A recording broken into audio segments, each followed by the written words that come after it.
यशोदा रुको। छोड़ दो मुझे, छोड़ दो मुझे। जीजी संभालो, बावली हो गई है। जीजी संभालो। देखो अब कैसे तुम्हारे अस्थियों को तोड़कर छोटे छोटे टुकड़ों में बदल दूंगा मैं।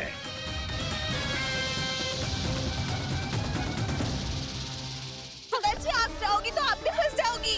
अपने लल्ला के लिए मैं किसी भी संकट का सामना करने के लिए तैयार हूँ। छोड़ो ना यशोदा, हमें कोई और उपाय खोजना पड़ेगा। कोई और उपाय? आप देख ना रही मेरा काना किस दशा में है। काना मैया के वश में नहीं है, नहीं तो ये अपने लल्ला के लिए साक्षात काल का भी सामना कर ले। ये तो केवल कालिया नाग है। हे नागराज, आप मेरे प्राण ले लो पर काना को छोड़ दो। ना नागराज, आप मेरे प्राण ले लो, मैं विरोध भी ना करूंगी। ना नागराज, आप मुझे मार दो पर मेरे काना को छोड़ दो। ना ना ना ना नागराज, मेरे प्राण ले लो। हमारे काना से क्या शत्रुता है आपकी? प्रभु के लिए जो प्रेम यशोदा मैया के हृदय में है, वही इन सभी गोपियों के हृदय में भी है।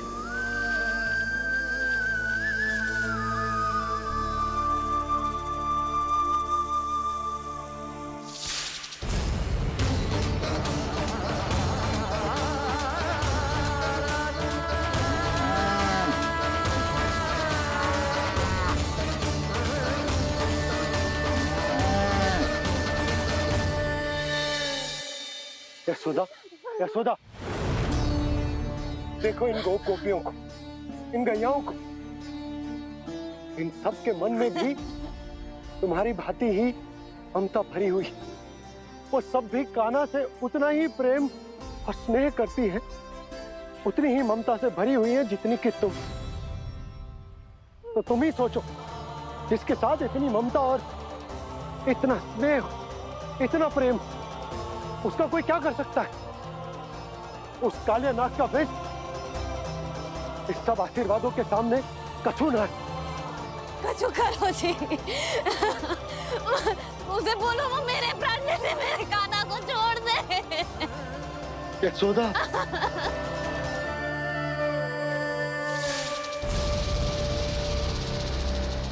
केवल इन्हीं में नहीं देवराज, नाग पत्नियों के हृदय में भी ममता का वही प्रेम उमड़ रहा है। देखिए।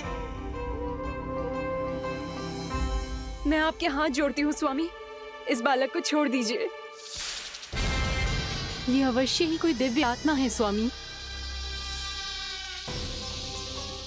हम आपसे विनती करते हैं स्वामी, इस नन्हे बालक को हानि मत पहुंचाइए स्वामी। मेरी पत्नियां मेरे ही शत्रु के लिए विनती कर रही हैं। अब यदि इसके पक्ष में एक शब्द भी कहा तुम सबने, तो मैं इस बालक से पहले तुम सबके प्राण ले लूंगा। हो रहा प्रसन्न नाग कालिया, विजय को निश्चित जान। रोते बिलखते व्याकुल सब, संकट में देख कान्हा के प्राण।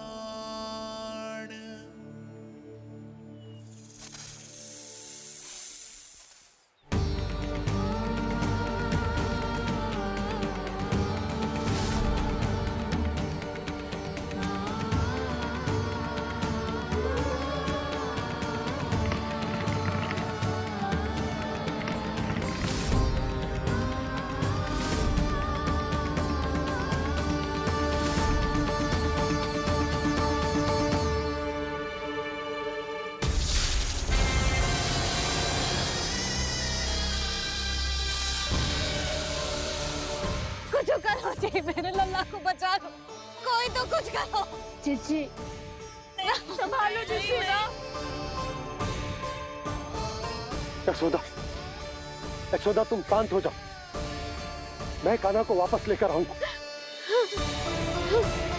मैं रक्षा करूंगा उसकी। ना नंदराज, नंदराज नहीं। कम से कम आप तो समझो नंदराज, कालिया के पास आप जाओगे तो आप भी फंस जाओगे।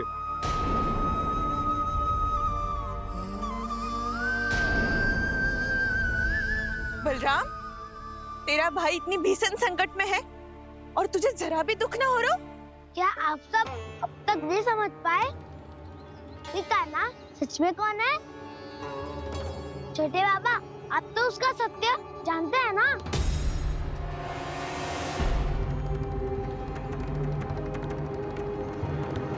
मानता हूँ कि आप सब कान्हा के रहस्य के बारे में नहीं जानते, पर क्या उसके जन्म से आज तक घटी एक से बढ़कर एक विचित्र घटनाओं को भी भूल गए हैं आप सब?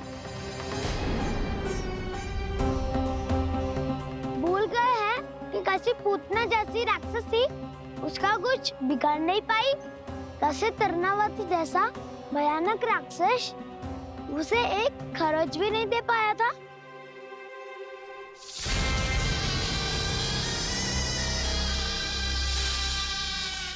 आप सबने अपनी आंखों से देखा था ना, बकासुर से कान्हा की रक्षा करने देवता स्वयं आए थे, पर सत्य तो ये है कि वो सभी देवता भी उस असुर के सामने असमर्थ हो गए थे।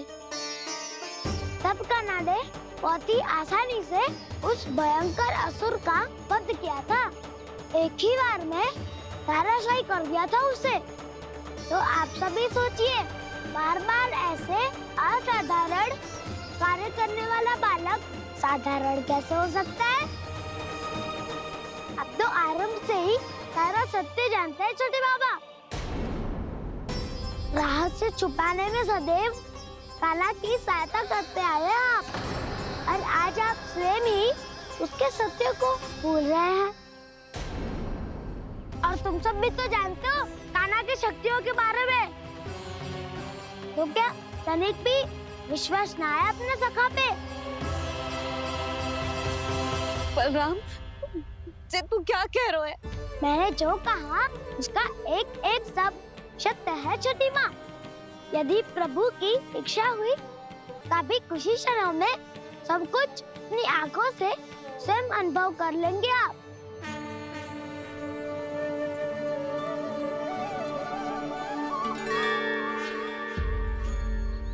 शांताकारं भुजगशयनं पद्मनाभं सुरेशं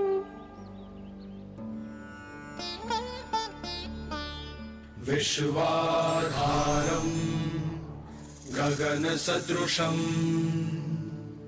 मेघवर्णं शुभांगं लक्ष्मीकान्तं कमलनयनं योगी वीरध्यानगम्यम् वन्दे विष्णुं भवभयहरं सर्वलोकैकनाथम्।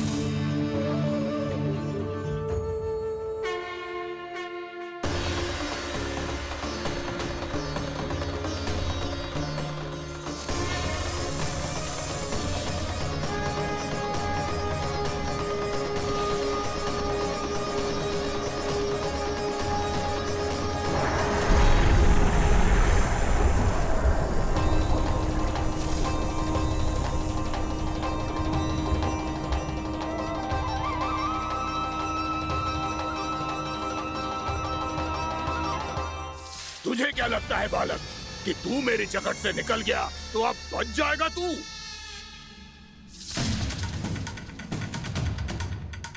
मेरे विष से अपनी प्राण रक्षा करने में सफल रहा, मेरी जगत से भी छूट गया, पर मेरे दंश से नहीं बच पाएगा।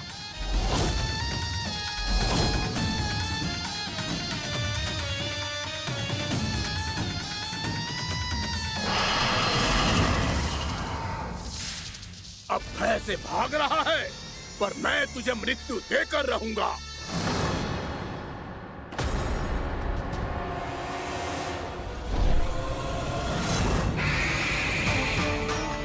कान्हा!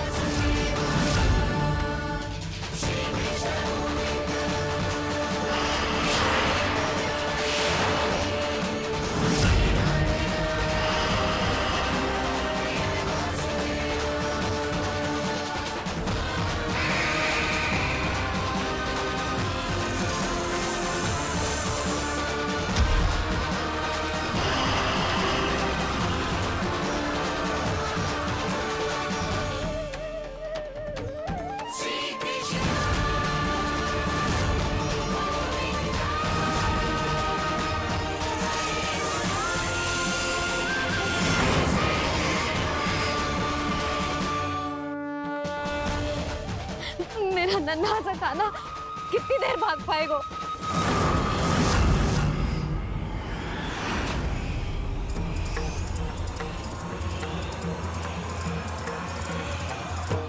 और कितनी प्रतीक्षा करोगे मेरी भक्त कालिया? भक्त नहीं, काल हूँ मैं तेरा। जब अहंकार का मुकुट बुद्धि को ढक लेता है तो भक्त अपने भगवान को भी नहीं पहचान पाता। व्यर्थ की पहेली में मत उलझा बालक। ना मैं भक्त हूँ और ना तू भगवान।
जिसके लिए इतने व्याकुल हो रहे थे, उसे छूकर कालिया नाग का हलाहल जैसा विष भी चरणामृत बन गया है और यमुना जी के जल में फैल चुके विष के प्रभाव को भी नष्ट कर रहा है।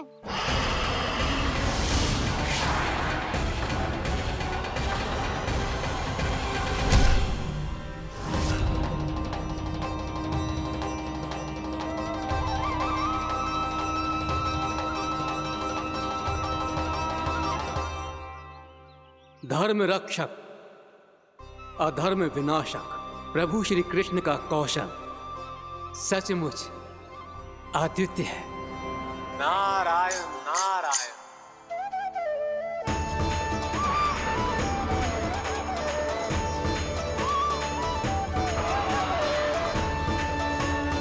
मेरा भाग तुम्हारे भीतर के अहंकार का प्रतीक है कालिया। अब तुम्हारा अहंकार, तुम्हारा अभिमान मेरे पाँव के नीचे है और तुम्हारी पूंछ अर्थात तुम्हारे प्राण मेरे हाथ में। अब तुम क्या करोगे भक्त?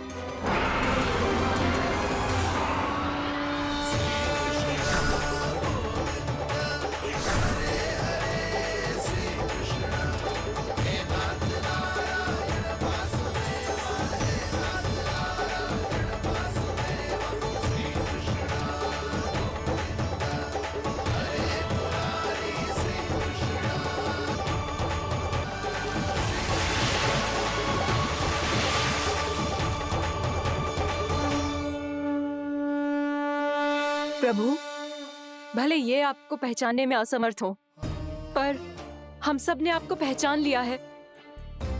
हाँ प्रभु, एक भक्त होने के नाते और एक अर्धांगिनी और माँ होने के नाते मैं आपसे इनके प्राणों की भिक्षा मांगती हूँ।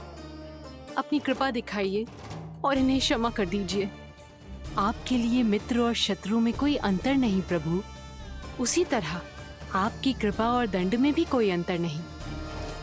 दोनों दया ही तो हैं, अकारण ही किसी को प्राप्त नहीं होती। हमें विश्वास है कि हमारे पति को मिला ये दंड कोई अभिशाप नहीं है, आपका वरदान है। ये सत्य है प्रभु कि इनसे बहुत से पाप हुए हैं। इनके विष से बहुत सारे जीव जंतु को हानि पहुंची है, पर अब आपके चरण इनके शीश पर पड़ गए हैं। ऐसी कृपा तो बड़े बड़े महान महात्माओं को भी दुर्लभ है, और इन्हें प्राप्त हुआ तो अवश्य ही ये किसी महान पुण्य का ही फल है। हे प्रभु, उन्हीं पुण्य कर्मों की शक्ति का आह्वान कर मैं आपसे विनती करती हूँ, इन्हें प्राणदान दीजिए। मैं अपने इस भक्त को क्षमा अवश्य करूंगा देवियों, यदि ये अपने अहंकार को त्याग कर मुझे पहचान ले तो।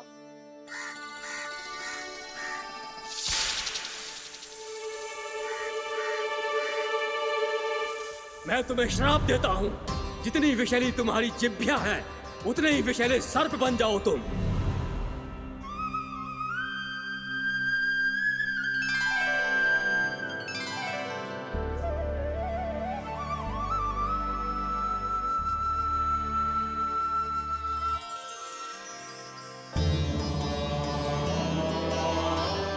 नारायण, मुझे क्षमा कीजिए नारायण। मैं तो आपका परम भक्त था, किंतु मैं आपको पहचान नहीं सका।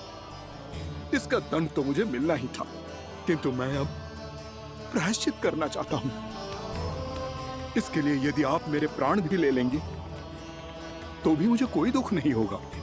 मैं अपना जीवन, मृत्यु और अपना अस्तित्व सब कुछ आपको समर्पित करता हूं।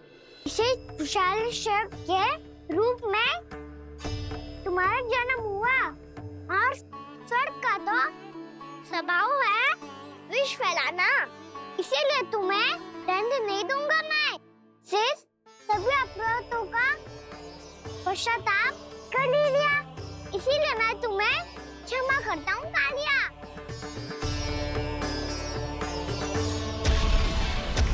पर तुम्हें यहाँ से दूर समुद्र के बीच जाकर रहना होगा, जहाँ किसी निर्दोष का जीवन तुम्हारे विष से प्रभावित ना हो। मैं चाहकर भी आपकी इस आज्ञा का पालन नहीं कर सकता। मैं असमर्थ हूँ प्रभु, क्योंकि यदि मैं इस क्षेत्र को छोड़कर गया तो मेरी मृत्यु निश्चित है। आपसे क्या छुपा है प्रभु? आप तो जानते हैं कि सर्प जाति और आपके वाहन गरुड़ के बीच अनंत शत्रुता चल रही है, जिसका प्रारंभ नागों के द्वीप नागालय से हुआ था। उस द्वीप पर छोटे जीवों को निगल जाने के लिए सर्प थे, और गरुड़ को सर्पों का स्वाद बहुत प्रिय था, इसलिए वो बार बार नागद्वीप जाने लगा था। पर इस कारण पूरी सर्प जाति उससे आतंकित हो गई थी, इसलिए जब भी गरुड़ वहाँ पहुँचता तो सभी सर्प छिपने लगते। जब गरुड़ को इसका आभास हुआ तो उसे बड़ा क्रोध आया, और वो उत्तेजना में भरकर सर्पों का शिकार करने लगा। भूख ना होने पर भी उन्हें मारने लगा। अब सर्पों के प्राण हरना उसके लिए खेल बन गया था। इस भीषण समस्या का समाधान ढूंढने के लिए पूरी सर्प जाति महान सर्प वासुकी के सामने इकट्ठी हुई। हे महान वासुकी, हमारी सहायता कीजिए। नागद्वीप पर गरुड़ ने आतंक मचा दिया है। पहले तो वो हमें अपना भोजन बनाता था, लेकिन अब हम उसके खेल का साधन बन चुके हैं। भूख हो या ना हो, जब तब आकर वो हमारे प्राण हर लेता है। अनुचित हिंसा के इस प्रथा का आरंभ सर्पों ने ही किया है।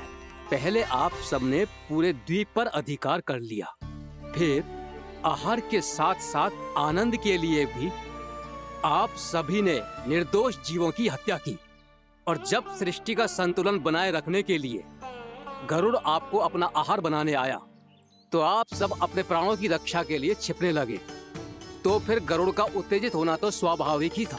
नागनाथ, जो हमने अन्य जीवों के साथ किया वही अब हमारे साथ हो रहा है, परंतु ये भी तो सृष्टि के संतुलन के विरुद्ध ही है ना? अवश्य है, इसलिए मैं गरुड़ से चर्चा करूंगा। धन्यवाद प्रभु।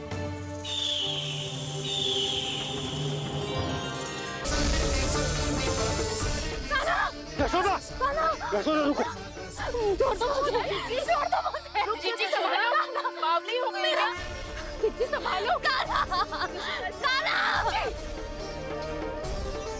देखो अब कैसे तुम्हारे अस्थियों को तोड़कर छोटे छोटे टुकड़ों में बदल दूंगा मैं।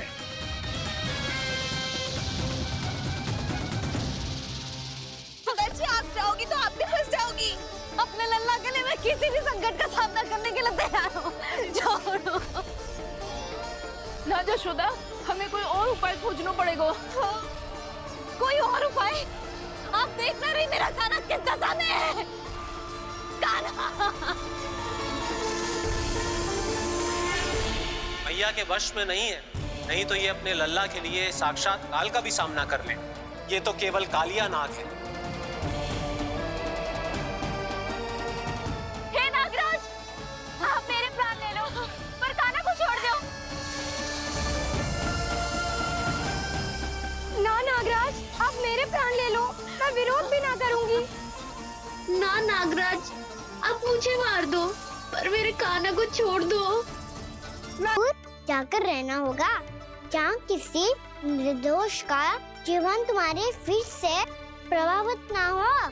मैं चाहकर भी आपकी इस आज्ञा का पालन नहीं कर सकता। मैं असमर्थ हूँ प्रभु।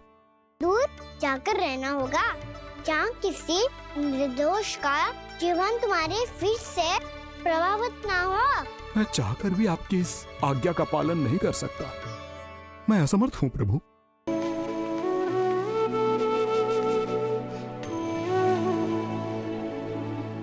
मुझे पता था मैया, जब आपको सत्य पता चलेगा तो आप मुझे मैया की तरह स्नेह ना कर पाओगी। कौन हो तुम?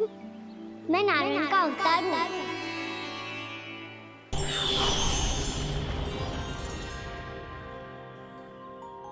श्री नारायण के वाहन पक्षीराज गरुड़, मैं संपूर्ण सर्प जाति की ओर से आपसे एक निवेदन करने आया हूँ। कहिए, क्या कहना चाहते हैं आप? हे पक्षीराज, यदि आप हम पर ऐसे ही आक्रमण करते रहे तो शीघ्र ही हमारी प्रजाति समाप्त हो जाएगी। इसीलिए हमारी आपसे विनती है, यदि आप उचित समझें तो सर्पों के किसी एक घर से हम आपको एक सर्प प्रतिदिन अर्पित करेंगे। आप उसको आहार बनाइए और अन्य सर्पों को जीवित रहने का अधिकार दीजिए। मुझे स्वीकार है। तब से प्रतिदिन किसी एक घर से एक सर्प गरुड़ के भोजन के लिए भेजा जाने लगा। समय के साथ मेरे घर की भी बारी आई, परंतु मैंने एक बहुत बड़ी भूल कर दी। समय आ गया है स्वामी, आज गरुड़ के आहार के लिए इसे चुना गया है। कौन है यह गरुड़ और क्यों दूं मैं इसे कोई भेंट? स्वामी, सभी सर्प राज्यों और गरुड़ के बीच में यही समझौता हुआ है, हमें इसका सम्मान करना ही होगा। मैंने कोई समझौता नहीं किया, मैंने कोई वचन नहीं दिया और ना ही मैं किसी गरुड़ से भयभीत होता हूँ। यदि इस राज्य में किसी को सर्पों को अपना आहार बनाने का अधिकार है तो वो केवल मुझे है। अब से गरुड़ को दी जाने वाली हर भेंट मुझे दी जाएगी, महाविषधारी महान नागराज कालिया को। यह और कुछ नहीं, मेरा अभिमान था प्रभु, और ये मेरे इस जन्म की सबसे बड़ी भूल थी, क्योंकि फिर जब गरुड़ को इस बारे में पता चला तो। कालिया, अभिमान में आकर तूने अपने काल को ललकारा है। जिस कालिया के नाम में ही काल छिपा है, तू उसे ललकारने का दुस्साहस कर रहा है गरुड़। स्वयं को भगवान विष्णु का वाहन कहता है तो वाहन का ही कर्म कर। स्मरण रख, इस धरती के सर्वश्रेष्ठ योद्धाओं के लिए भी मैं मृत्यु का दूत हूँ। विनाश काले विपरीत बुद्धि। तुझ जैसे मूर्ख सदा इस युक्ति को सार्थक करते आए हैं। अपने विनाश को आमंत्रण किया है तो अब भोग।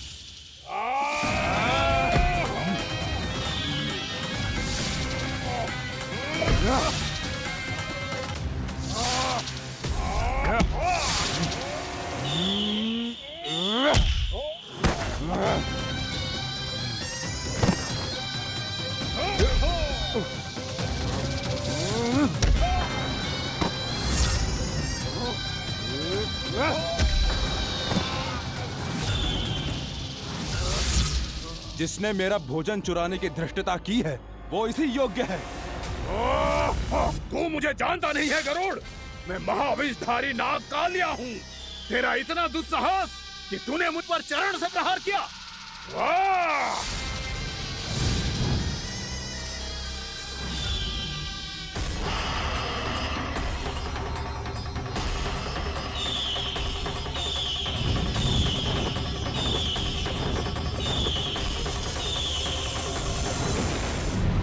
मैं अपने अभिमान में भूल गया था कि गरुड़ मुझसे कहीं अधिक शक्तिशाली है।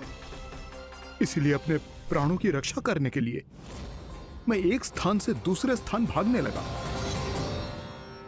नदियां, पर्वत, यहां तक कि मैंने सागर भी लांघ डाला, पर मैं जहां भी जाता गरुड़ के रूप में मेरा काल वहीं आ जाता।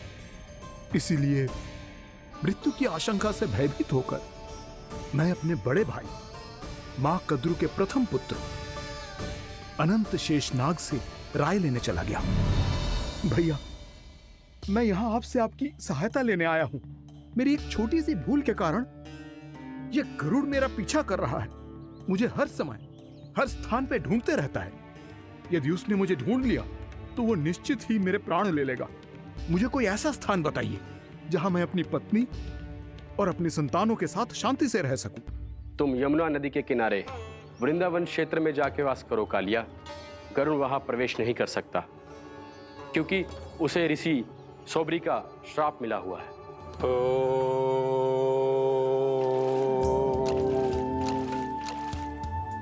ध्यान और तपस्या का नित्य कर्म करते हुए ऋषि के मन में मछलियों के प्रति प्रेम भाव इतना बढ़ गया कि वो भूल गए सभी जीव खाद्य श्रृंखला का भाग होते हैं और मछलियां भी इस नियम की अपवाद नहीं है।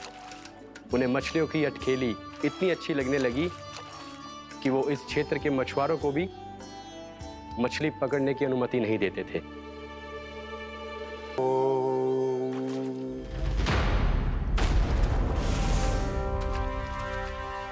उस दिन वो उस पक्षी को नहीं रोक पाए, पर तब से सावधान रहने लगे।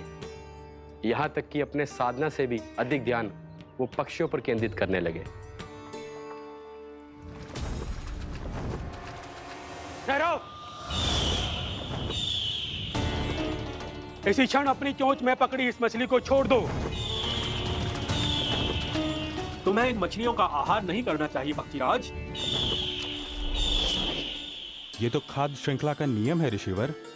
यदि मैं इनका आहार नहीं करूंगा तो कोई और पक्षी कर लेगा। मैं अपने आनंद या प्रतिशोध के लिए इनके प्राण नहीं ले रहा। ये तो बस मेरा भोजन है। पर यह मेरा तपस्या स्थल है। तुम यहाँ शिकार करके मेरी साधना में विघ्न नहीं डाल सकते पक्षीराज। यदि आपकी यही इच्छा है तो मैं आज के बाद यहाँ नहीं आऊंगा।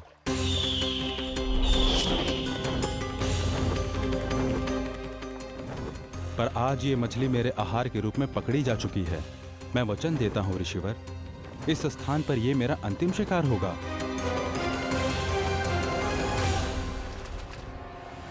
आज के बाद यदि तुमने वृंदावन की निकट उड़ान भी भरी तो तुम सैकड़ों टुकड़ों में फटकर मारे जाओगे पक्षीराज। ये मेरा श्राप है।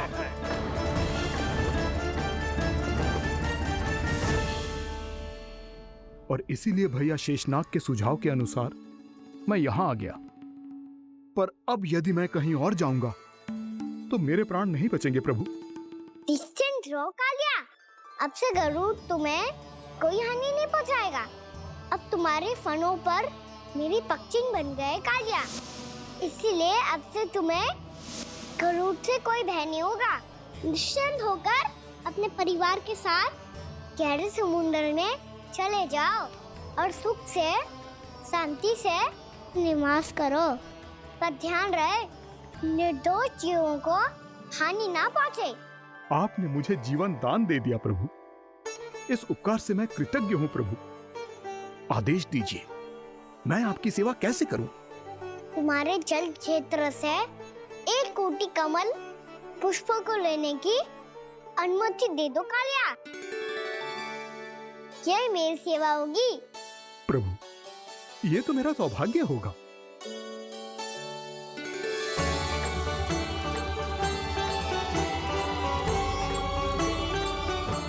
एक कोटि के स्थान पर हम 3 कोटि कमल पुष्प ले आए प्रभु। मैं तुम्हारी सेवा भाव से प्रसन्न हुआ कालिया। रमनाथ द्वीप पर चले जाओ ताकि तुम्हारे कारण फिर कभी किसी निर्दोष जीव को हानि ना पहुंचे और न ही तुम्हारा विष मेरे प्रिय यमुना नदी के जल को दूषित कर पाए। मैं तुम्हें आशीर्वाद देता हूँ।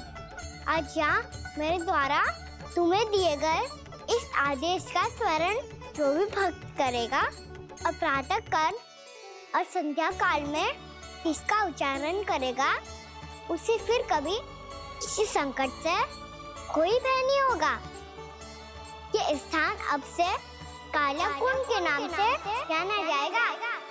यहाँ पर स्नान करने वाला और देवताओं को इस क्षेत्र से जल का अर्घ्य देकर प्रसन्न करने वाला भक्त यदि मेरा स्मरण करके पास रखेगा तो वो अपने सभी पापों से शीघ्र मुक्त हो जाएगा।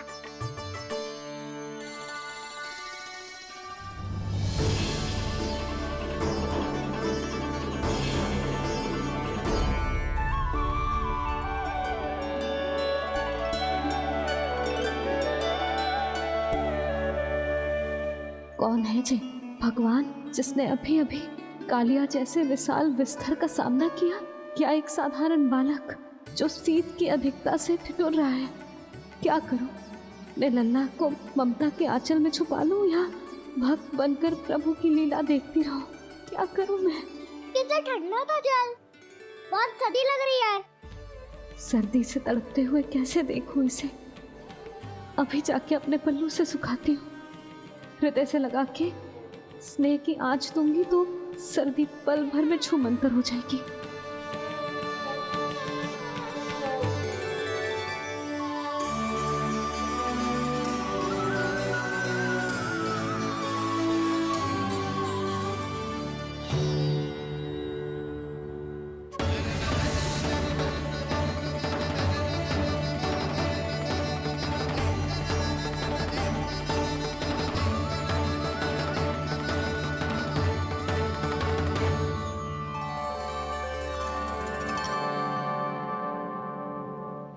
मेरी आवश्यकता ना है इसे।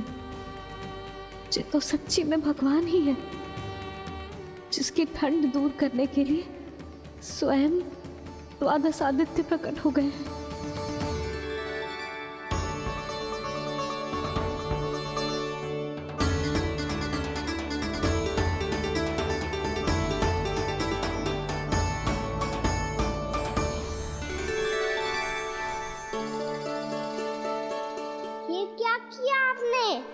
मैया मुझे अपने हृदय से लगाने वाली थी कि आप सब प्रकट हो गए। क्षमा कीजिए प्रभु, पर आपको भीगा हुआ देखकर, ठंड से ठिठुरता हुआ देखकर हमसे रहा नहीं गया। हम अपने वश में नहीं थे प्रभु। भक्ति से भावुक होकर हम प्रकट होने पर विवश हो गए थे। हमारी किरणें जैसे स्वयं ही फूट पड़ी और दौड़ पड़ी आपको सुखाने के लिए।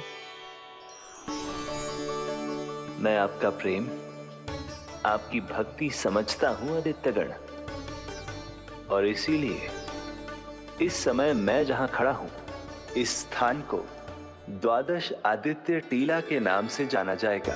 द्वादश आदित्य टीला के नाम से जाना जाएगा।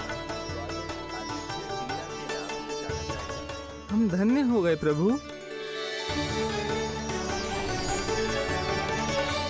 और कहाँ जा रहा है? जो गड़बड़ किया है उसे सुधारिए तो सही। प्रभु आज्ञा दीजिए। अपना दाब इतना अधिक बढ़ा दीजिए कि मुझे स्वेद आने लगे,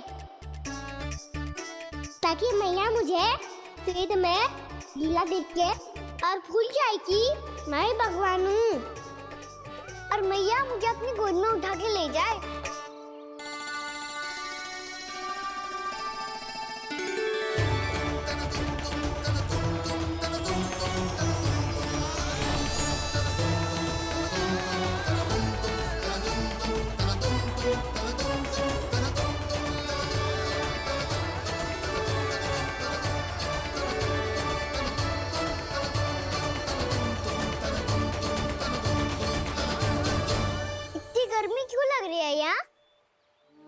स्वेद की एक बूंद भी आती थी तो मैं अपना आंचल लेकर पहुंच जाती थी इसके पास। जानती ही नहीं थी कि चेतु स्वयं वायुदेव को आदेश दे सकता है कि वो बहने लगे और उसका सारा स्वेद सुखा दे। वायुदेव की आवश्यकता नहीं है मैया, मुझे आप ही चाहिए। लगता है जिस बात का भय था वही सत्य होने लगी है। भैया मेरे भगवान रूप को भूल नहीं पाएगी और अब मेरे लिए उनके सत्य छुपा कर रख पाना कठिन हो जाएगा।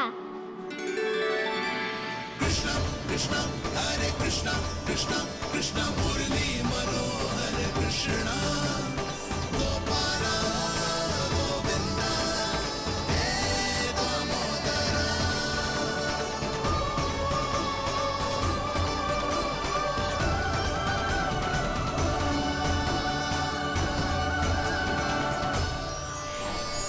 प्रभु, आपके श्वेत से बने इस प्रसंगदान सरोवर का प्रणाम स्वीकार कीजिए।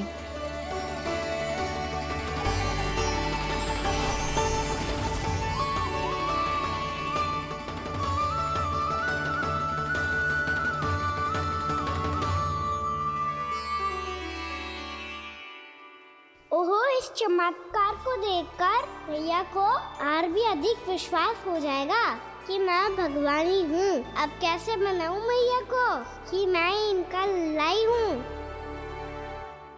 बाबा है ना, अब तो यही सहायता करेंगे। श्री कृष्णा गोविंदा हरे हरे श्री कृष्णा गोविंदा हरे हरे श्री कृष्णा हरे मुरारी श्री कृष्णा श्री कृष्णा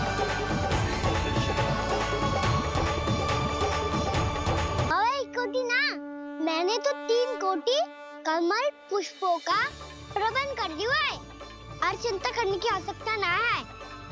1 कोटि कमल के स्थान पर 3 कोटि कमल पुष्प मिल गए हैं। हाँ कान्हा, मैं उचित संदेश के साथ ये सारे पुष्प उस कंस के पास भिजवा दो। महाप्रक्रमी कान्हा की जय। वृंदावन रक्षक कान्हा की जय।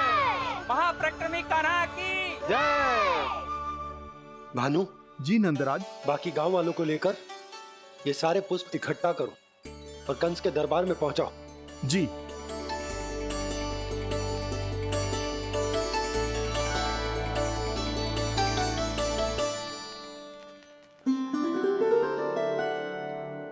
मैया, कौन हो तुम? मुझे पता था मैया, जब आपको सत्य पता चलेगा तो आप मुझे मैया की तरह स्नेह ना कर पाओगी। इसीलिए आज तक सत्य छुपाता आया हूँ, ताकि आपकी ममता, आपका प्रेम अनुभव करने का अवसर मिलता हुआ है मुझे। और फिर आज को बताया था ना, जो रहस्य तुमने बरसों तक छिपाया था, उसका भेद खुलने में तुम्हारा ही योगदान है। मुझे कालिया के शीश पर अपने पद चिन्ह रखकर उसे मुक्त कराना था दाऊ, वचन दिया था मैंने उसे। इसके अतिरिक्त निर्दोष पशु पक्षियों के जीवन को कालिया के विष से ही बचाना था मुझे। इसमें कंस को तो सम्मिलित करना ही था, ताकि जब मैं कालिया का सामना कर रहा हूँ तो वो किसी और असुर को समस्या बनाकर वृंदावन ना भेज दे। पर इस सबसे बड़ा एक कारण और था दाऊ, मैं चाहता था कि मैया को सत्य पता चल जाए। पर क्यों कहा ना? क्योंकि मुझे लगने लगा था कि मैया से ये रहस्य छुपाकर इनके साथ धोखा कर रहा हूँ। अपराध बोध से दबा जा रहा था मैं। यहाँ तक कि मेरे सखा भी जानते हैं वो सत्ता मैंने मैया से छिपाया, केवल इसी लोभ में कि मुझे इनकी ममता प्राप्त होती रहे। पर ऐसा करके मैं अपने से निस्वार्थ प्रेम करने वाली मैया को धोखा दे रहा था। आप ही बताओ दाऊ, जो इस संसार में मुझसे सबसे अधिक भरोसा करता है, उसी के साथ छल कैसे कर सकता हूँ मैं? हाँ, मैं नारायण का अवतार हूँ। पर अपनी मैया का छोटा सा लल्ला भी तो हूँ।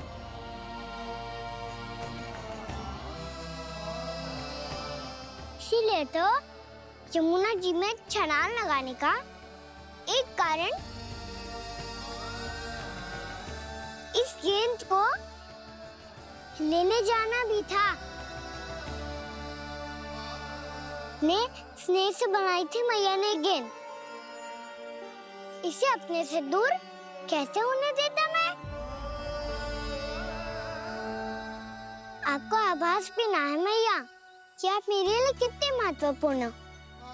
ये सत्य है कि सभी देवता, प्रकृति, भक्त, ये सब है मेरा ध्यान रखने के लिए, मेरी सेवा करने के लिए।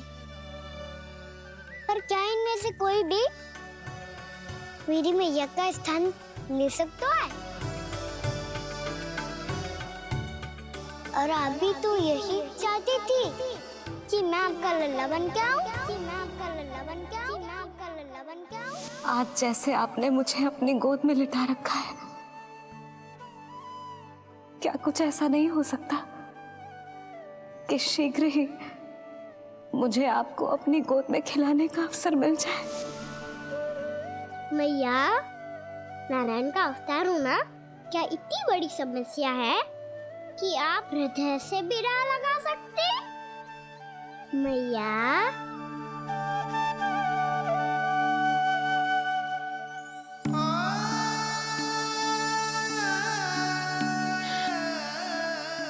मेरा कान्हा, मेरा लल्ला।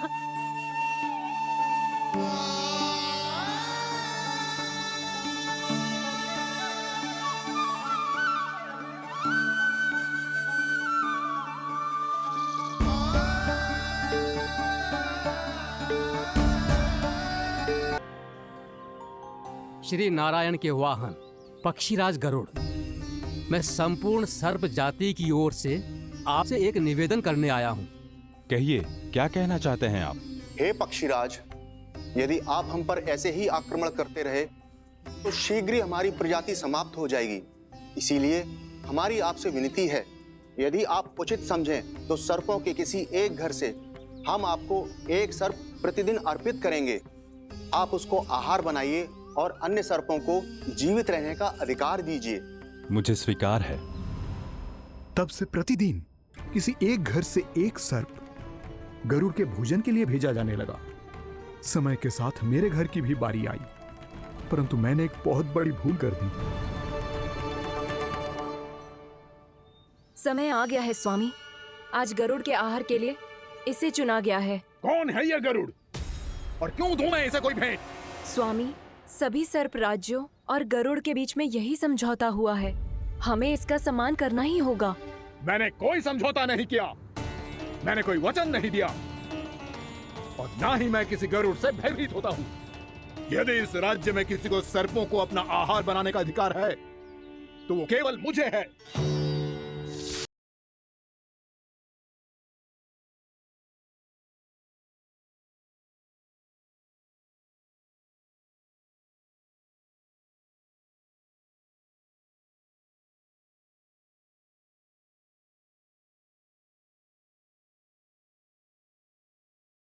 मैया, नारायण का अवतार होना क्या इतनी बड़ी समस्या है कि आप अपने लल्ला हृदय से भी राह लगा सकते? मैया, के मानव भी, कोई भी जीवित प्राणी जीवित नहीं बचना चाहिए।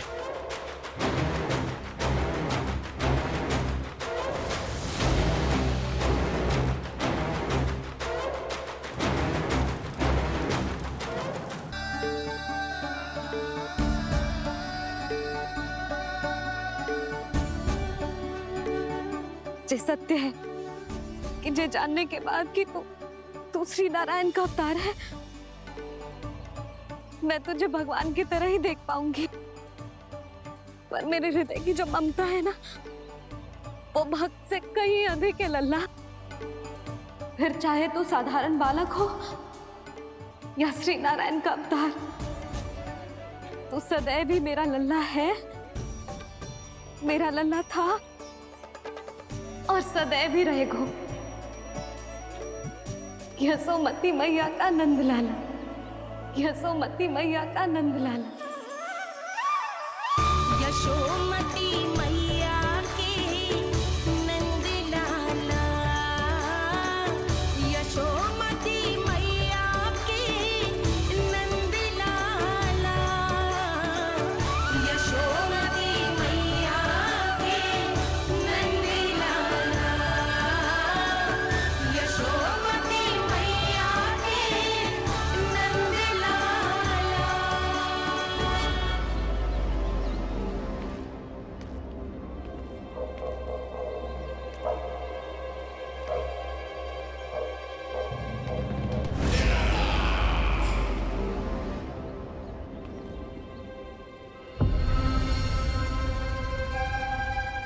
क्या है ये साला? वृंदावन से पत्र आया है महाराज। विनती की गई है कि इसे आपके सामने पढ़ा जाए। पढ़ो। शीघ्र करो। महाराज कंस, पूजा के लिए आपको 1 कोटि कमल पुष्पों की आवश्यकता थी। वृंदावन वासियों की ओर से मैं आपको 3 कोटि पुष्पों की भेंट भेज रहे हूँ। कृपया अतिरिक्त पुष्पों को अपनी गोप प्रजा की विनम्र श्रद्धांजलि समझकर स्वीकार करो महाराज।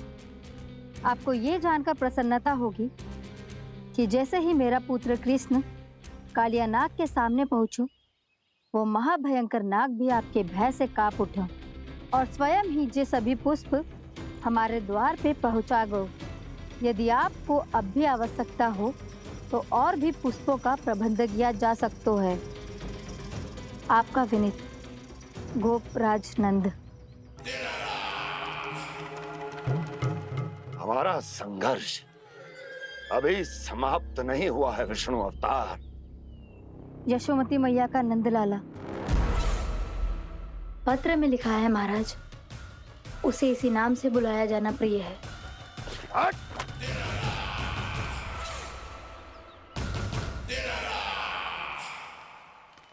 जैसे आपने कही वैसे ही करो। हमने कंस के राजभवन को पुष्प से भर दियो है।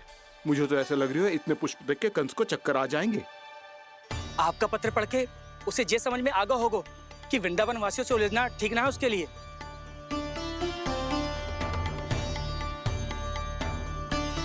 वैसे ही हमारे श्री कृष्ण हमारी रक्षा करने के लिए है ना।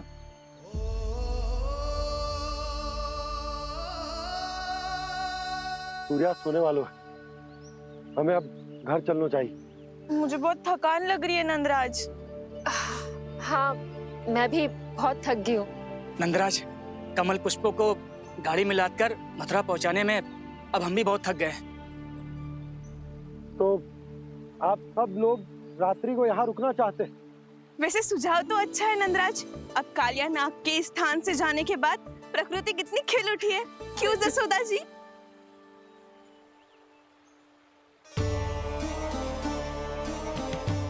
सब सामान्य है, ये जान के भी कि कान्हा भगवान नारायण का अवतार है, किसी को कोई अंतर ही ना पड़ रहा है। तो फिर मेरा मन क्यों अटको है अभी तक? क्यों बार बार मैं इस दुविधा में पड़ जाती हूँ कि कान्हा को एक भक्त के जैसे देखूं या मैया के जैसे? ऐसा इसीलिए है मैया, क्योंकि ना तो आपकी भक्ति में कोई कमी है और ना ही ममता में। तो फिर ठीक है, आज हम यहीं रात बिताएंगे। सब लोग विश्राम करिए। जय हुइनाबाद। रात वन में भयभीत क्यों हो रहे हो बसंता? श्री नारायण का अवतार कान्हा है ना हमारे साथ।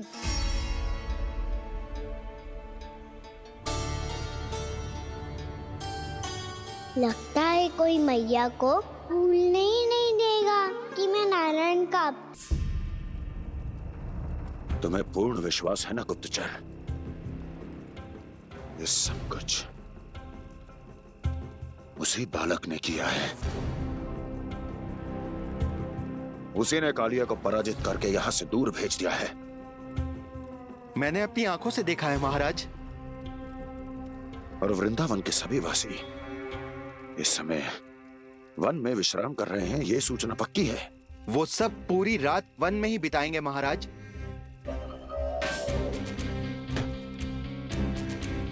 मेरी रातों की नींद छीनकर वो वन में आनंद कर रहे हैं।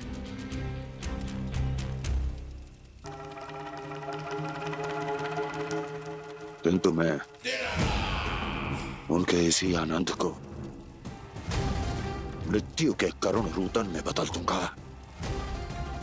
उनके चारों ओर प्रकाश होगा, सूर्य की चमक जैसा, आंखें चौंधिया देने वाला प्रकाश। किंतु फिर भी ये रात उनके लिए सबसे अधिक काली होगी, क्योंकि मैं इस पूर्णिमा की रात को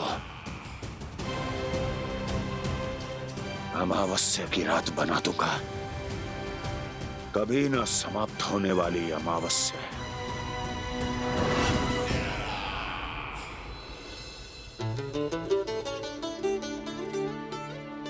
भाभी देखो, वन देवी प्रसाद के लिए ये केले लाई हूँ मैं। हाँ दिखा तो, इसमें से पक्के केले कान्हा के लिए चुन लेती हूँ। पर वो तो नारायण का अवतार है, उसके लिए फल कैसे चुनूं मैं? जो उसके हाथ में आएगा अपने आप ही मीठा हो जाएगा। भाभी क्या होगा? रुक क्यों गई? कछू ना दिखा।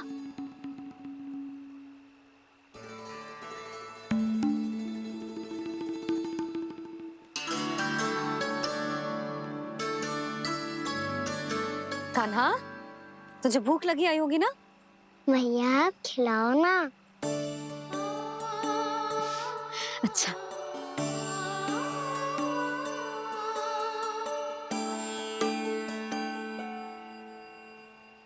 ले।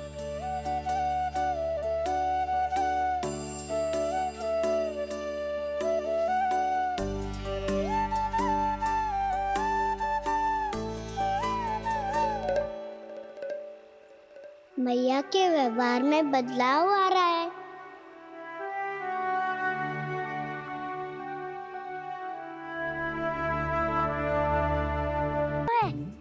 ताकि भयानक पशु को दूर करा जा सके। भैया मैं जाऊं?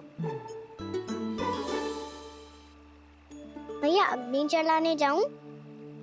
हाँ जा। भैया तो चुपचाप जाने दे रही है, पहले जैसे चिंता भी नहीं कर रही है अब। लल्ला सुन, अग्नि के साथ खेलियो मती और सुरक्षित दूरी बना के रखियो, समझ आई?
स्वयं को प्रकट करो दावानल।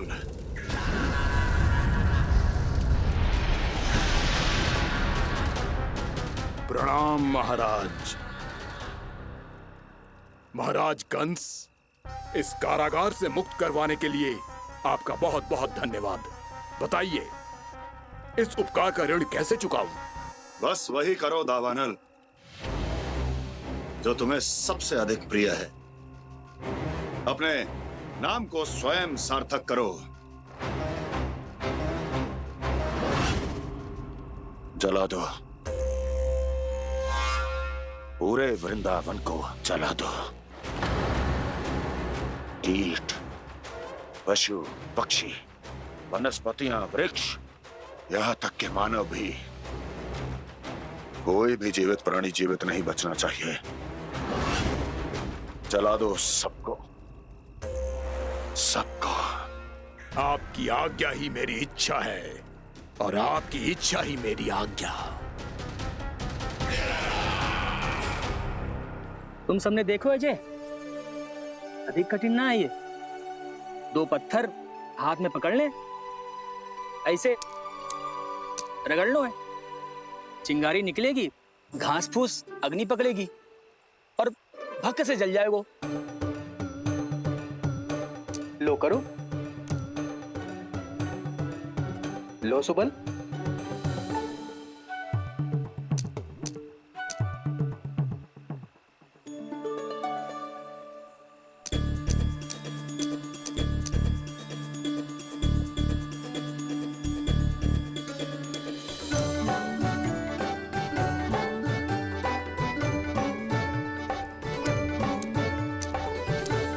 ले कान्हा, तू भी प्रयास करके देख ले। पर जितना सरल जय कह रहे थे उतना सरल ना है अग्नि जलाना।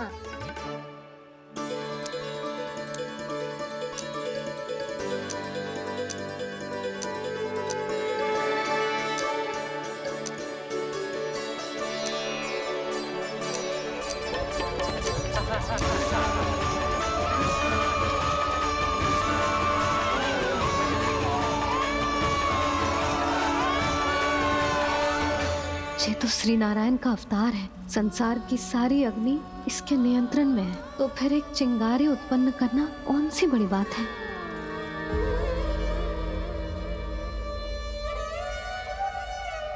ऐसे तो मैया मुझे धीरे धीरे अपना लल्ला मारना ही भूल जाएगी। ये उचित नहीं है, अब मुझे ही कुछ करना होगा।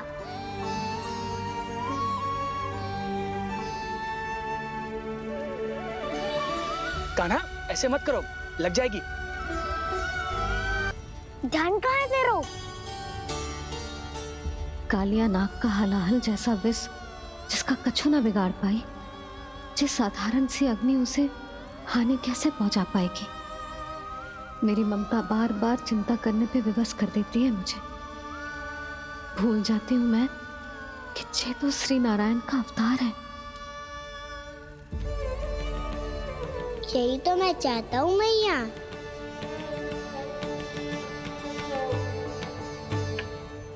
मैया! कान्हा,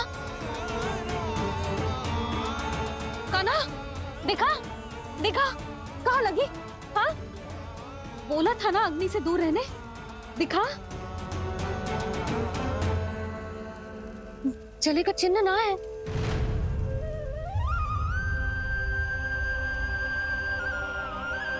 मेरे साथ खेल खेल रहा है जे। इससे पता है कि इसकी पुकार सुनते ही मैया ऐसे ही दौड़ी चली आएगी। मुझे नटखटपना बंद कर कान्हा।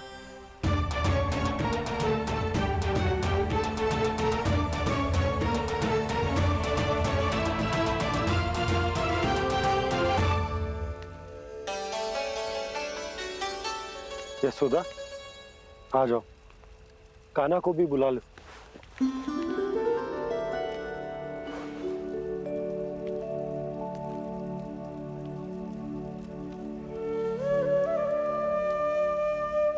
आपको तो पहले से पता था ना कान्हा के बारे में? हाँ, वो यशोदा, कान्हा ने मुझसे वचन लिया। ना ना, मैं आपको ताना ना दे रही। मैं तो बस ये सोच रही थी कि आप अपने आप को कैसे समझा पाते हो,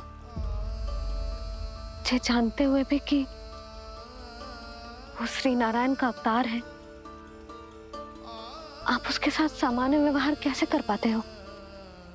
क्योंकि मैं भी अपने लल्ला के साथ सामान्य व्यवहार ही करना चाहती हूँ। उसे वैसे ही देखना चाहती हूँ, उसके साथ लाड करना चाहती हूँ, उसे डांटना चाहती हूँ, फटकारना चाहती हूँ। पर मुझे बार बार उसमें मेरे प्रभु दिखने लगते। ये हो तो है यशोदा, पर जब मैं ये स्वीकार कर लेता हूँ कि जो हमारा लल्ला है,